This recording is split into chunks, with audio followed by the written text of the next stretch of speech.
नमस्कार, आप देख रहे हैं एवन उत्तराखंड और मैं हूं आपके साथ आयुषी गुप्ता। बुलेटिन की शुरुआत करेंगे इस वक्त की हेडलाइंस के साथ। दिल्ली में मुख्यमंत्रियों और चीफ जस्टिस की ज्वाइंट कॉन्फ्रेंस। प्रधानमंत्री मोदी, सीएम धामी समेत सभी राज्यों के कानून मंत्री भी रहे मौजूद। पीएम ने ली लोकल लैंग्वेज को बढ़ावा देने की अपील।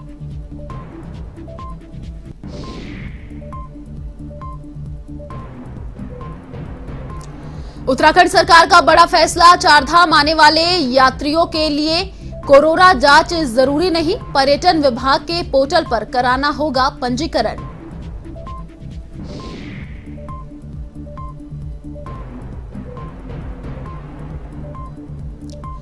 पॉल्यूशन बोर्ड में रजिस्ट्रेशन के नाम पर धोखाधड़ी का खुलासा। सेलाकुई पुलिस ने पति पत्नी को किया गिरफ्तार। दंपति ने क्लिनिक संचालक से की थी ठगी।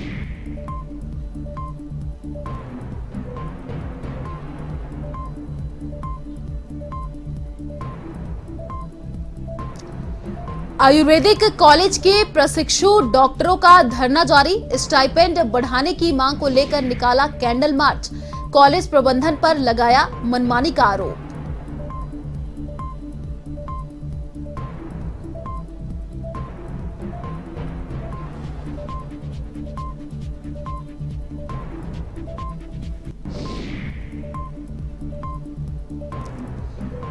पोखरी के घमंड गांव में गुलदार का आतंक। ग्रामीणों ने घर में घुसे गुलदार को किया बाथरूम में कैद। वन विभाग के कर्मचारियों ने आजाद कराकर जंगल में छोड़ा।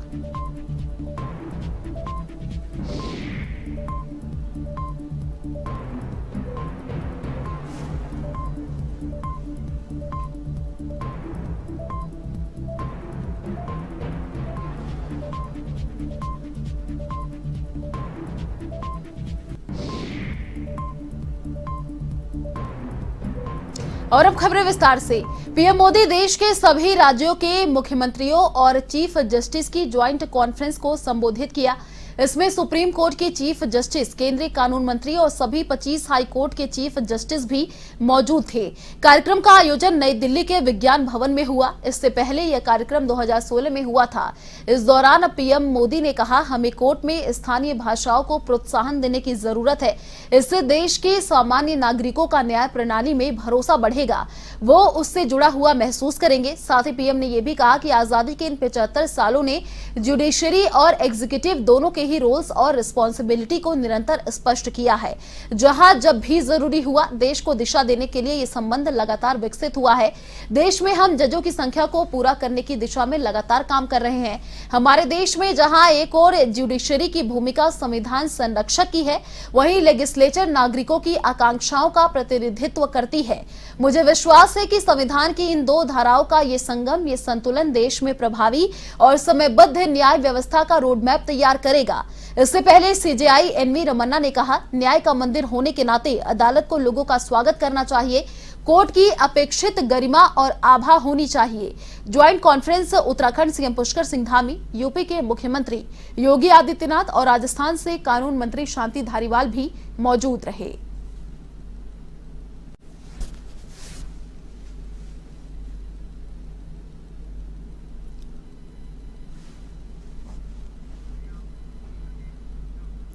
उत्तराखंड आने वाली चारधाम यात्रा के लिए आने वाले यात्रियों और पर्यटकों को अब कोरोना टेस्ट नहीं कराना होगा। सरकार ने अगले आदेश तक कोविड टेस्ट की अनिवार्यता खत्म कर दी है। दरअसल प्रदेश में लगातार बढ़ रहे कोरोना के मामले को देखते हुए विभागीय मंत्री ने चारधाम यात्रा पर आने वाले यात्रियों के लिए कोविड टेस्टिंग को अनिवार्य किया था। साथ ही आपको यह भी बता दें कि कैबिनेट मंत्री गणेश जोशी ने भी कोविड टेस्ट को अनिवार्य बताया था। मई से उत्तराखंड में चारधाम की यात्रा शुरू होने जा रही है। अब राज्य सरकार ने बिना कोविड रिपोर्ट के ही एंट्री देने का ऐलान कर दिया है, क्योंकि यहां कोरोना के नए केस सामने आने लगे हैं। साथ ही यहां की संक्रमण दर में काफी कमी आई है।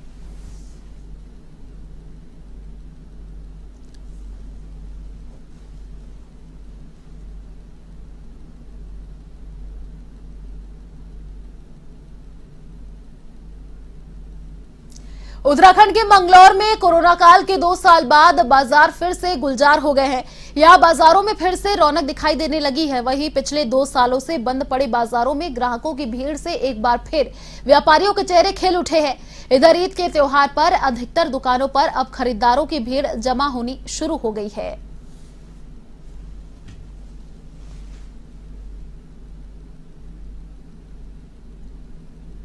इस बार जो है थोड़ी सी रौनक मार्केट में लौटी है, क्योंकि पिछले 2 साल से लगातार कोरोना की वजह से मार्केट बिल्कुल डाउन पड़ी थी। मार्केट खुली नहीं थी, ना ईद हो पाई थी, ना ही लोग खरीदारी के लिए निकले थे।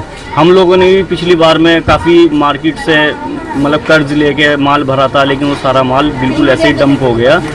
लेकिन इस बार जो है सारी चीज़ खुल चुकी है, तो लोगों में एक खरीदारी के प्रति उत्साह है और इसी उसमें अब खरीदारी मार्केट की बढ़ चुकी है। लगातार भीड़ भी हो रही है दुकानों पे, तो कहीं ना कहीं दुकानदारों के चेहरे खिले हैं ताकि वो अपने पिछले नुकसान की पूर्ति इस बार कर सकें। 2 साल तो हमारे बहुत बेकार गए व्यापारियों के। ईद के दोनों सीजन खराब हुए और इस बार थोड़ा राहत है, कुछ ग्राहक निकले हैं, लेकिन जो मूवमेंट होना चाहिए वो अभी मार्केट में। खबर उत्तराखंड के विकासनगर से है, जहां पॉल्यूशन बोर्ड में रजिस्ट्रेशन के नाम पर धोखाधड़ी करने वाले पति पत्नी को पुलिस ने गिरफ्तार कर लिया है। साथ ही आपको बता दें कि आरोपी दंपति ने क्लिनिक संचालक से रजिस्ट्रेशन के नाम पर 70,000 की रुपए रिश्वत में मांगी थी, जिसके बाद दोनों को गिरफ्तार कर लिया गया। पूरा मामला सेलाकुई थाना क्षेत्र का बताया जा रहा है।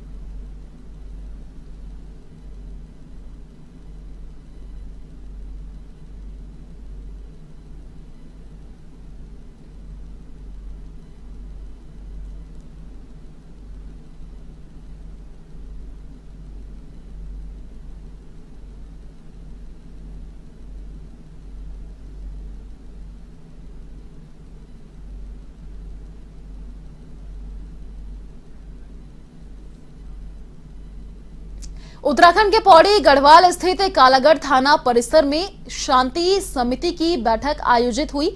आपको बता दें कि इस बैठक में ईद उल फितर का त्योहार शांतिपूर्वक रूप से मनाने का संकल्प लिया गया।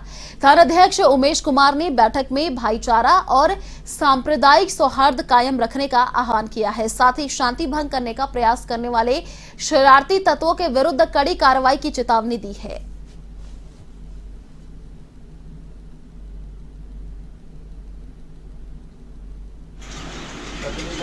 वो 8:30 बजे को यहाँ मुकम्मल रहेगी और वहाँ 8 बजे का है, वहाँ इमाम साहब पढ़ाएंगे। यहाँ खबर उत्तराखंड के टिहरी गढ़वाल से है, जहां देवप्रयाग विधानसभा के एक युवक यशपाल के दुबई से लापता होने की खबर सोशल मीडिया पर तेजी से वायरल हो रही है। आपको बता दें कि युवक की 3 मई को शादी होनी है। ऐसे में सोशल मीडिया पर फैली अफवाहों ने परिजनों की चिंता बढ़ा दी है। दरअसल घर लौटते वक्त यशपाल के दस्तावेजों में कमी रह गई और वो घर नहीं पहुंच सका। ऐसे में यशपाल के परिजनों ने स्थानीय विधायक के खिलाफ आक्रोश व्यक्त किया है। वहीं ब्लॉक प्रमुख हिंडोला खाल ने सरकार से परिजनों की मदद की मांग की है।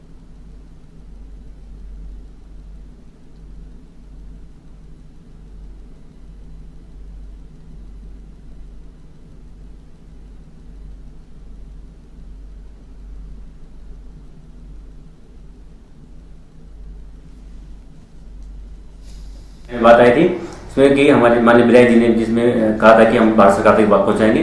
मैं भी चाहता हूं कि भारत सरकार इस बात को सुने और इस बात पे जांच बिठाए और जल्द से जल्द इनको ढूंढने को, क्योंकि इनकी 3 तारीख को इनकी शादी भी होना तय हुआ था, लेकिन अभी तक कोई पता नहीं है और हम सब इसके लिए बहुत दुखी हैं और पूरे विकास में दुखी है।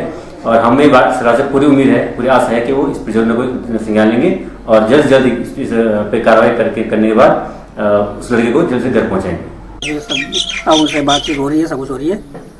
बातचीत कब हुई थी आपकी? बातचीत तो मगर आज हुई, तो कल तो उसने फोन बंद कर रखा था।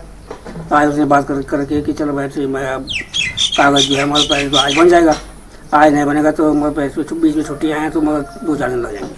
तो जो सोशल मीडिया पे चलता है उसको आप खंडन कर रहे हैं? ना खंडन जो है कि मगर इसको कोई गलत अफवाही है। आप तो क्षेत्रीय विधायक से कुछ सहयोग मिल रहा है आपका? क्या मिला हमको? कुछ नहीं मिला। आपने बोला था, आपने चिट्ठी दो, चिट्ठी दी। वोट किया, वो 3 बार फोन किया, वोट दिया उसको। कम से कम बात सुन लेते, बाद में बोलने लगेगी कि पता लेके भेजो, चिट्ठी दो, हमें चिट्ठी दो, कोई ये समस्या है। खबर है देहरादून के डोईवाला से, जहां रानी पोखरी के घमंडपुर गांव में ग्रामीणों के घर के बाथरूम में गुलदार घुसने से घर और क्षेत्र में हड़कंप मच गया। ग्रामीणों ने ग्राम प्रधान और अधिकारियों को जानकारी दी, जिसने वन विभाग के अधिकारी जिसमें तत्काल ग्रामीण के घर पहुंचे और बाथरूम में बंद गुलदार के बच्चे को वन विभाग ने पिंजरे में कैद कर लिया। गनीमत ये रही कि बाथरूम में नहा रहे ग्रामीण के बच्चे और गुलदार के बच्चे को कोई भी हानि नहीं पहुंची है।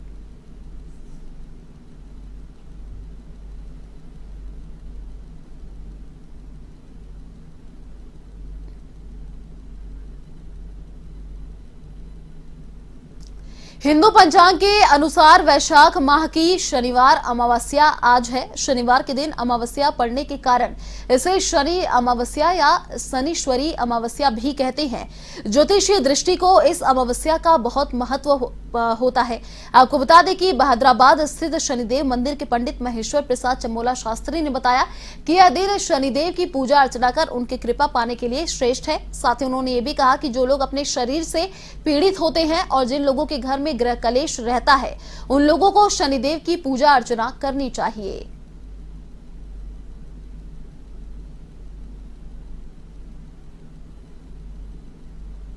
में एक दो बार जो है शनिश्चरी अमावस्या आती है। इसका महत्व ये है कि अंधेरे पाक में, अमावस्या माने अंधेरा, अंधेरे में अगर शनिश्चर पड़ जाए तो जिनके जीवन में शनि की 7.5 ढैया या शनि के प्रकोप से जो परेशान हैं, उन लोगों को शनि अमावस्या के दिन अवश्य शनि महाराज का पूजन अर्चन बंधन अभिनंदन करना चाहिए। इससे जो परेशानियां हैं वो धीरे धीरे समाप्त होनी शुरू हो जाती हैं। ये भी महत्व शनिश्चरी अमावस्या का। दूसरा, शनिश्चरी अमावस्या के दिन जिन आदमियों को शारीरिक परेशानी है, पारिवारिक परेशानी है, वो शनि महाराज को जो है मना सकते हैं, शनि महाराज का पूजन अर्चन कर सकते हैं। शनि शत्रु नहीं, शनि मित्र है।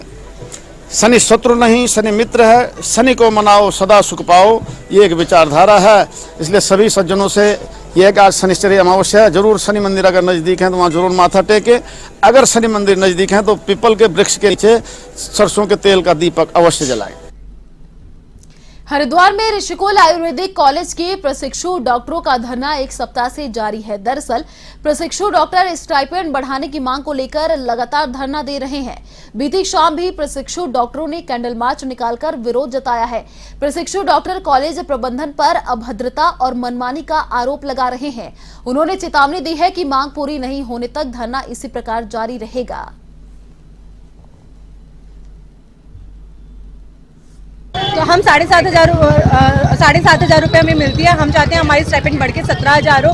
250 रुपये से भी कम की मजदूरी हम पर डे करते हैं। इससे ज़्यादा तो किसी एक लेबर की मजदूरी है, रोज की दिहाड़ी है। हम डॉक्टर्स हैं, हम इतने कम में काम कर रहे हैं, यहाँ पे दिन रात मेहनत करते हैं। ये हमारा हक है कि हमारी स्टाइपेंड। ये हमारा धरना 6 दिन से चल रहा है। हमारा स्टाइपेंड जो 7,500 रुपये है वो एलोपैथ के बराबर करने की हमारी मांग रखी गई थी। हम आयुष इंटर्न हैं, हमारा स्टाइपेंड 7,500 रुपये मिल रहा है और हम दिन रात काम करते हैं। रात की भी हमारी नाइट ड्यूटी लगती है और हरिद्वार का पूरा वैक्सीनेशन हमारे द्वारा करा गया है। फिर भी हमारा स्टाइपेंड अभी आधा है और एलोपैथ वालों का स्टाइपेंड 1 साल पहले बढ़ाकर 17,000 रुपये कर दिया गया। तो हमारी मांग यही है सरकार से कि हमारा स्टाइपेंड 7,500 से बढ़ाकर 17,000 रुपये कर दिया जाए। उत्तराखंड के दिनेशपुर थाने में लावारी से 24 वाहनों की एसडीएम, पुलिस, क्षेत्राधिकारी और एआरटीओ की मौजूदगी में नीलामी की गई है। आपको बता दें कि अब्बास ट्रेडर्स केलाखेड़ा के नईम अहमद ने नीलामी अपने नाम की है। साथ ही 88 लोगों ने नीलामी में भाग लिया, जिसमें 7 कार और 17 बाइक की नीलामी की गई है। इस दौरान पुलिस क्षेत्राधिकारी वंदना वर्मा ने कहा कि जिले के प्रत्येक थाने में लावारिस कानून प्रक्रिया पूरा करने के बाद वाहनों की नीलामी की जा रही है। वहीं नईम अहमद ने यह भी कहा कि सारे वाहनों को स्क्रैप पार्ट्स में काटकर पुराने वाहनों में इस्तेमाल किया जाएगा।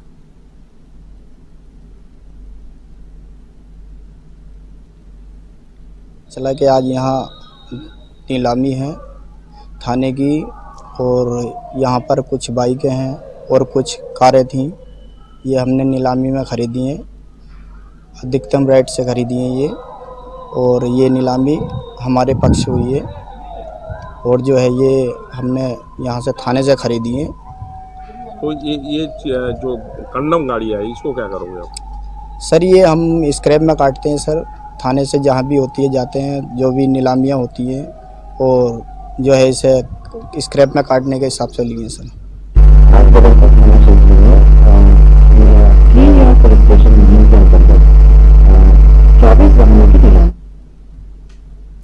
अल्मोड़ा में कई सड़कों का निर्माण वन विभाग की भूमि के कारण लंबित पड़ा है। इसको लेकर जिलाधिकारी ने भी उप जिला अधिकारियों को निर्देशित किया था, जिसके बाद से आपको बता दें कि उप जिलाधिकारियों ने 80-80 एकड़ भूमि चयनित कर ली है। इसका प्रस्ताव शासन को भेजा जा रहा है। जल्द ही रुकी हुई सड़कों का निर्माण शुरू हो जाएगा।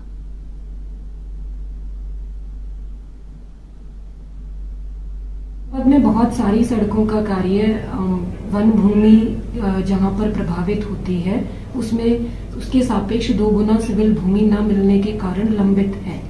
इसमें पिछले दिनों एसडीएम्स को निर्देश दिए गए थे कि अपने अपने क्षेत्रों में जो सिविल भूमि है उसको चिन्हित करके फॉरेस्ट डिपार्टमेंट के साथ संयुक्त सर्वे करते हुए लैंड बैंक क्रिएट करें। सभी उप जिलाधिकारियों को लगभग 80-80 हेक्टेयर के सापेक्ष लक्ष्य हम लोगों ने दिया था। उसमें सभी के द्वारा चिन्हित करके जमीन के संबंध में सूचना भेजी गई है। आने वाले 15 दिनों में जो सड़कें लंबे समय से लंबित हैं उनमें हम लोग क्षतिपूरक वृक्षारोपण के लिए सिविल भूमि आवंटित करने हेतु कार्रवाई करेंगे। खबर हरिद्वार से है, जहां काली सेना के राष्ट्रीय प्रमुख, आपको बता दें कि स्वामी विनोद महाराज ने सिटी मजिस्ट्रेट को डाडा जलालपुर की घटना के दोषियों की गिरफ्तारी और निर्दोष संतों की रिहाई की मांग को लेकर सिटी मजिस्ट्रेट को ज्ञापन सौंपा है। ज्ञापन सौंपने के दौरान विनोद महाराज ने कहा कि यदि फरार आरोपियों की गिरफ्तारी और संतों को रिहा नहीं किया गया तो काली सेना सड़कों पर आंदोलन करने को मजबूर होगी।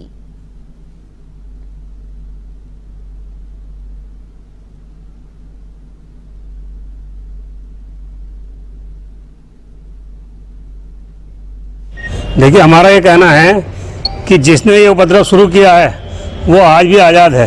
हमने एक न्याय की मांग उठाई। हमने शासन प्रशासन ने कहा कि जिस व्यक्ति ने ऐसा दुष्कर कार्य किया है उसको आप तुरंत दंडित कीजिए, तो वो आज़ाद है। उसके अलावा हमको जो समय दिया गया पुलिस द्वारा कि 1 हफ्ते के अंदर उस पर कार्रवाई करेंगे, तो उस पर कोई कार्रवाई नहीं हुई। जब हमने पुलिस से उस पर जवाब जानना चाहा तो उल्टी कार्रवाई हमारे ऊपर हुई है। 2 संतों को हमारी जेल भेजा जा चुका है। हम इसके विरोध में आज सिटी मजिस्ट्रेट महोदय से डीएम साहब को ज्ञापन भेज रहे हैं ताकि कम से कम निर्दोषों को तो सजा न दी जाए। दोषी आज़ाद घूम रहे हैं, शासन प्रशासन मौन है, ठीक है वो ठीक है, लेकिन निर्दोषों को आप सजा दे रहे हैं, ये कहाँ के न्याय है। मामला था टाडा जलालपुर में जब हनुमान जयंती पर यात्रा निकली थी, एक विशेष संप्रदाय ने उस पर पथराव किया था।